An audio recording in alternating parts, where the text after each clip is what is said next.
Your applause said it all. It was a brilliant session, I don't know if you all got this feeling, but when Michael spoke, I kept nodding my head and said, yes, yes, yes, absolutely right. And then when Suman spoke, I said, yes, yes, yes, it's absolutely right. Coward. And then Michael, while Suman was holding forth on the last point that she was making about ethics, precaution, he said that's the worst two words to be used. No. That's not what I said. The worst two words in the English language are precautionary principles. I'm fine with ethics. But there we have it. I think, we've set up an interesting discussion to follow on this. And Michael, would you want to start off before I open it up for question and answers with some of the points that Suman raised, which is, she didn't disagree with a lot of what you're saying, but essentially said there has to be these things like ethics, regulation, and precaution. Words you don't like, but and you can first tell of all, I like ethics and regulation. I think they're kind of good. There are a couple things I disagreed with, though.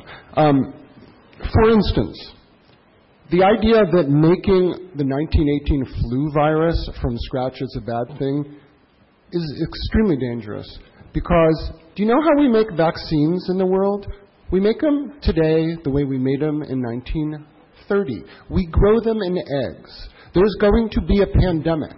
It might be next year. It might be 11 years. It might be 27 years. There will be another massive pandemic. And when we grow vaccines in the 19th century tradition, we will die in the 19th century way.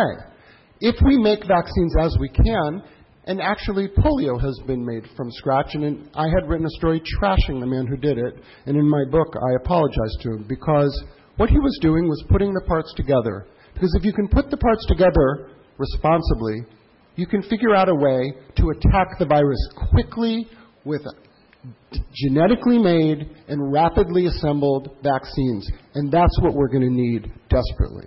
As to the precautionary principle, here are a couple things we wouldn't have if there was the extensive use of the idea that all the votes should be in before we ever try anything.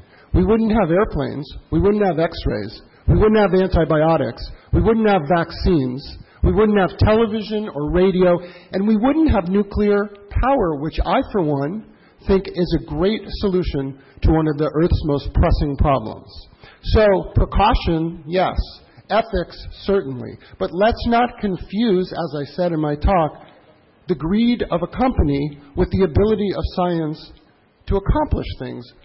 Because I should also say that synthetic biology, to me, is not only a brave new world, it's the most exciting thing that's happened in human history. So I guess we disagree a little on that. I could say more, but that'll do for now. Okay, I'm going to open this out. Suman, you want to have a quick sort of in, or let's have question and answer? Yeah, I could.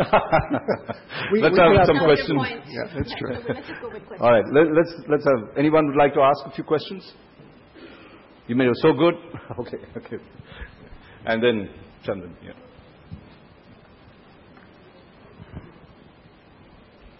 Hello, ma'am. And this is Akshat.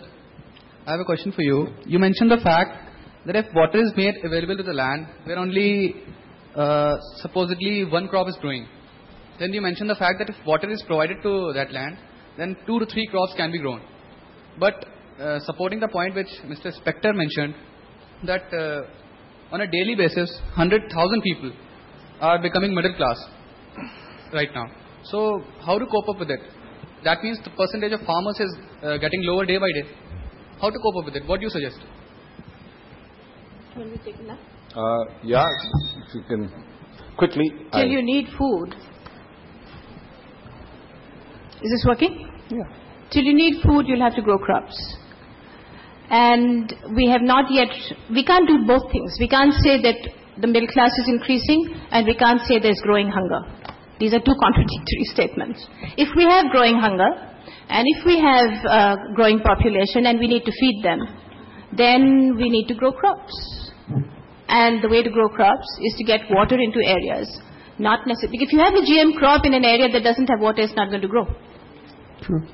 So you have to have water, and there's plenty of stuff. There's plenty of seeds. There's plenty of kinds of crops that will grow. The defining lacuna is water, not the seed. So get the water and you'll grow the crop. I want to ask Suman just an add-on on this one. Michael, the points you'd raised, which is essentially, politics and fear, not sometimes the arguments are not rational, they're more emotional. Now, Suman, you didn't, and the fear here, part of that fear comes because of dependency. That if we buy seeds from Monsanto or for anybody else, what Suman talked of, the golden rice that we had, we would then be submitting ourselves to a new form of colonialism, where whether it's food, whether it's science, whether it's this, we are dependent completely again once more on Western or other technologies that's there. And, the costs of that, the fact that all our farmers would have to buy from a single source, and they would then have monopolies. I mean, these are issues that need to be addressed. And Suman, and after that, I know Michael used this. Would you like to talk a bit, on this matter? Sure. I think that as the debate has progressed on genetically engineered crops, there is a lot of crap being spoken, no question about it. But I think that when you're taking a serious view, you're sifting it out. You're sifting out the wheat from the chaff. But on the question of control over seed, I would say that's a socio-political aspect, not an emotional fear aspect. Who controls the seed will control, to a very large extent, the kind of agriculture that will be grown. Will we grow cash crops? Will we grow export-oriented crops? But let me tell you something else. Who is entitled to a patent?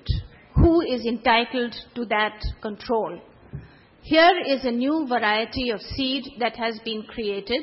How many steps does it take? Let us say 100.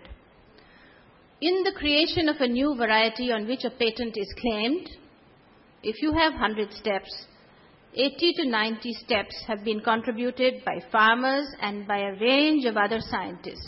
It is the last 5 to 10 steps, the sticking on of a gene, the taking away of a gene. This contribution of the last 5 to 10 steps normally makes the claim for controlling all 100 steps. And that is what a patent is. And that is why it is essentially incorrect, unethical, iniquitous, and unjust. That is why you cannot have a patent on a seed, because there are several contributors to it.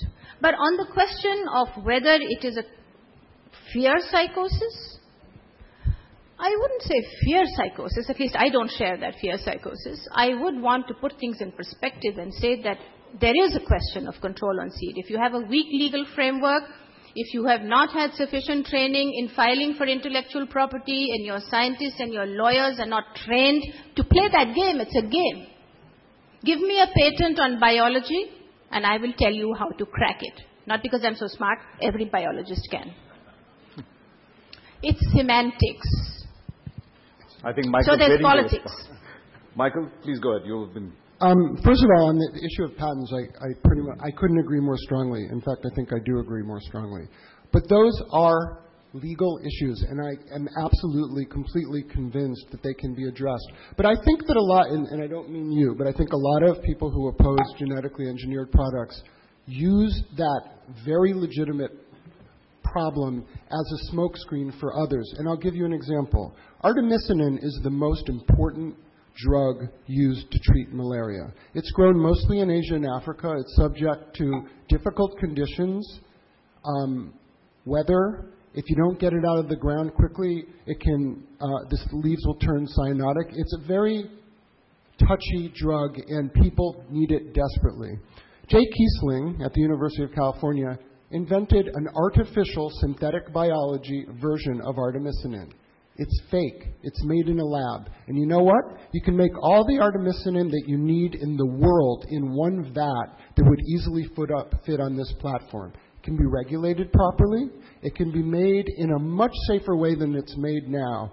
And the first thing Jay and the University of California did was they patented everything they did so that they could give it away for free. And they have gone on the record publicly and said, this is public domain, common ground. Anyone can have it, and everyone who wants it has taken it for free. One World Health is marketing it for nothing.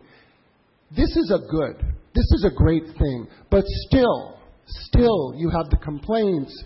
The farmers will be put out of work. The 5,000 farmers will be put out of work. In the United States.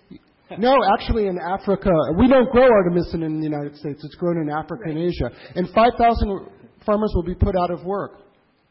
To million people die of malaria every year. I mean, where is the perspective? Every number has a numerator and a denominator, a top and a bottom. You can't just say 5,000 farmers are being put out of work. If they're being put out of work for something horrible, wrong, stupid, greedy, it's wrong. If it's being put out of work because life has moved on to the point where we can cure the agony of hundreds of thousands, if not millions of people, then let's find those 5,000 people other jobs and move on.